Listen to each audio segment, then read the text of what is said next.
జై శ్రీమన్నారాయణ. 283వ నామము శ్రీ విష్ణు సహస్రనామములో నుంచి. ఓం భాస్కరద్యుతయే నమః.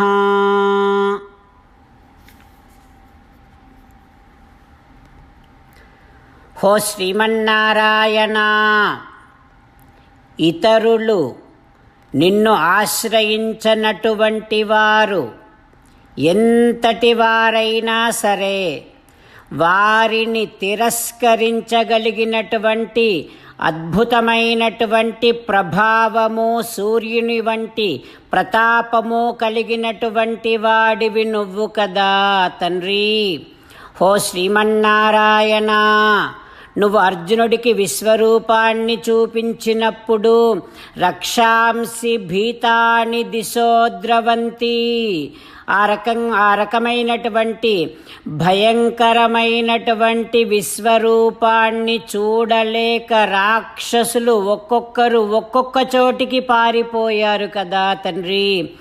ఆ విధంగా నిన్ను తిరస్కరించేటటువంటి వారు ఎంతటి వారైనా వారిని తిరస్కరించగలిగినటువంటి సూర్యుని వంటి ప్రతాపము, ప్రభావము కలిగినటువంటి వాడివి నువ్వు కదా. హో శ్రీమన్నారాయణ, నీ దివ్య శ్రీచరణారవిందములనే ఆశ్రయిస్తున్నా. ఓం భాస్కరద్యుతయే నమః. ఓం భాస్కరద్యుతయే నమః.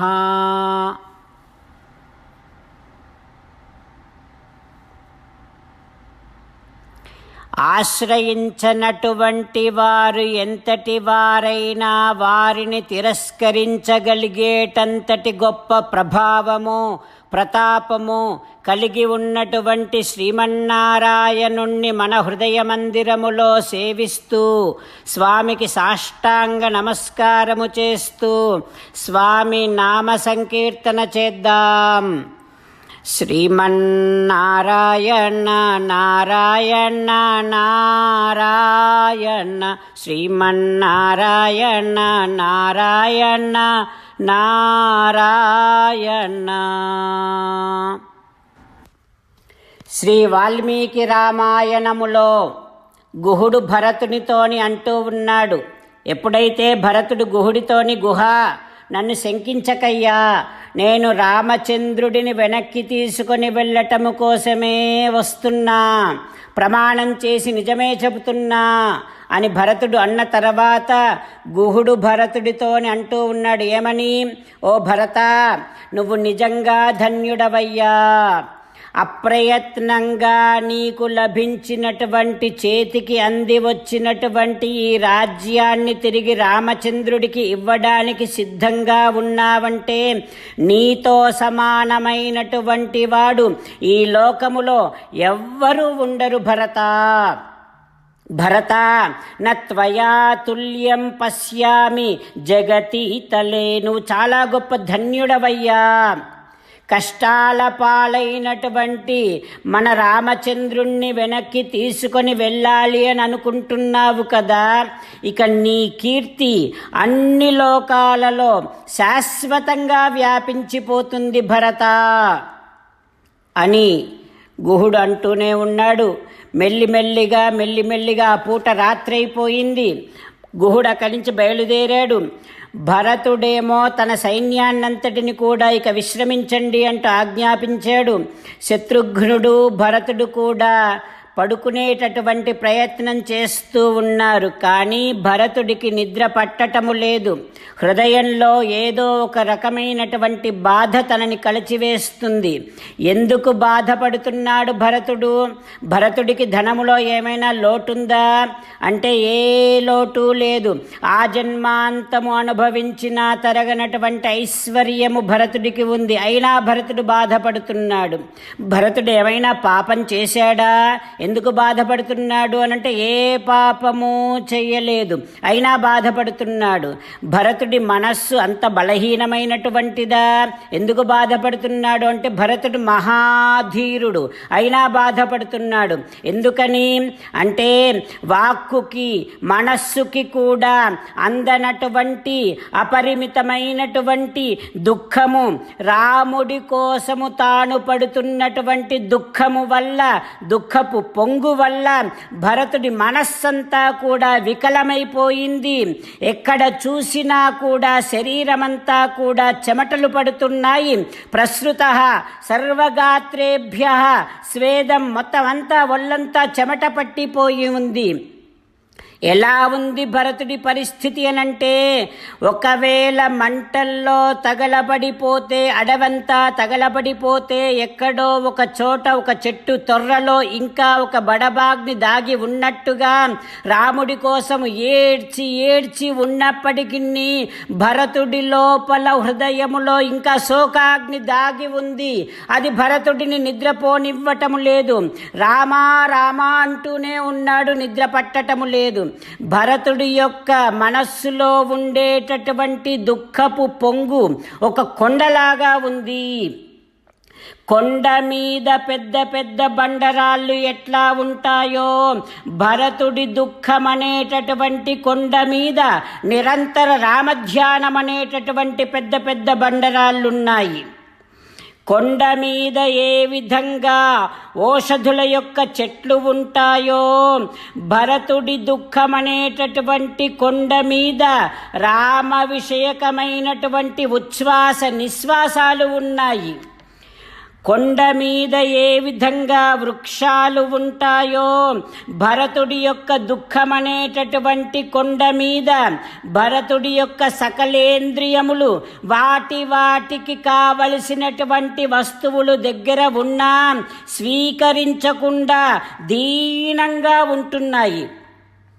కొండ మీద పర్వత శిఖరాలు ఏ విధంగా ఉంటాయో, భరతుడి యొక్క దుఃఖమనేటటువంటి కొండ మీద భరతుడు రాముడి కోసం పడుతూ ఉండేటటువంటి సంతాపము ఆ రకంగా ఉంది. భరతుడి హృదయమంతా కూడా కలతగా ఉంది. భరతుడికి నిద్ర పట్టటము లేదు. అప్పుడు మళ్ళీ గుహుడొచ్చాడు. భరతుడిని చూశాడు, దగ్గరగా వెళ్ళాడు, భరతుడి ప్రక్కనే కూర్చున్నాడు. భరతుడు పడుతున్నటువంటి బాధను గుర్తించి అర్థం చేసుకొని గుహుడు కూడా తాను బాధపడుతూ అప్పుడు భరతుడితోని ఈ రకంగా మాట్లాడుతూ ఉన్నాడు. రాముడి గురించి మాటల్లో భరతుడికి కాస్త ఓదార్పు కలుగుతుందని రామ ప్రస్తావన చేస్తూ ఉన్నాడు గుహుడు. అంతేకాకుండా రాముడికి లక్ష్మణుడు ఏ రకంగా సేవ చేస్తున్నాడో, ఏ రకంగా సేవ చేస్తూ ఉంటే తాను చూశాడో ఆ వివరాలన్నీ తెలియచేస్తూ ఉన్నాడు. భరతుడికి కాస్తైనా ఓదార్పు కలిగిద్దామనే ప్రయత్నం గుహుడు చేస్తూ ఉన్నాడు. ఆ తర్వాత ఏం జరుగుతుందో రేపు తెలుసుకుందాం. సీతారామచంద్రులను మనసారా ధ్యానము చేస్తూ పరమదయాలువు పరమశివుడు చెప్పిన పరమపావన నామాన్ని చెబుతూ రామనామగానము చేస్తూ ఉంటే పరమశివుడు, ఆంజనేయ స్వామి, సకల దేవతలు, పితృదేవతలు ఎంతో సంబరపడుతూ మనని అనుగ్రహిస్తున్నట్టుగా దృశ్యమానంగా భావన చేస్తూ రామనామగానం చేద్దాం.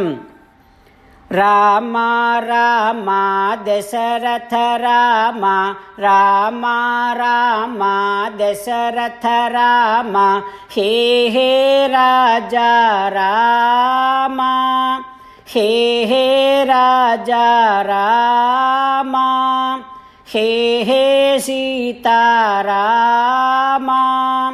హే హే సీతారామ. 30వ శ్లోకము శ్రీ విష్ణు సహస్రనామములో నుంచి. ఓజస్తేజో ద్యుతిధరః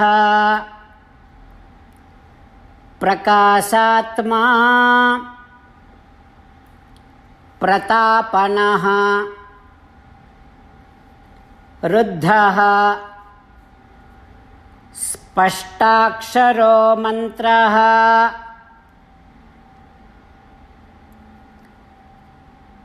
చంద్రాంశుః భాస్కరద్యుతిః ఓం సర్వం శ్రీకృష్ణార్పణమస్తు. జై శ్రీమన్నారాయణ. ఓం భాస్కరద్యుతయే నమః. ఓం భాస్కరద్యుతయే నమః. ఓం భాస్కరద్యుతయే నమః.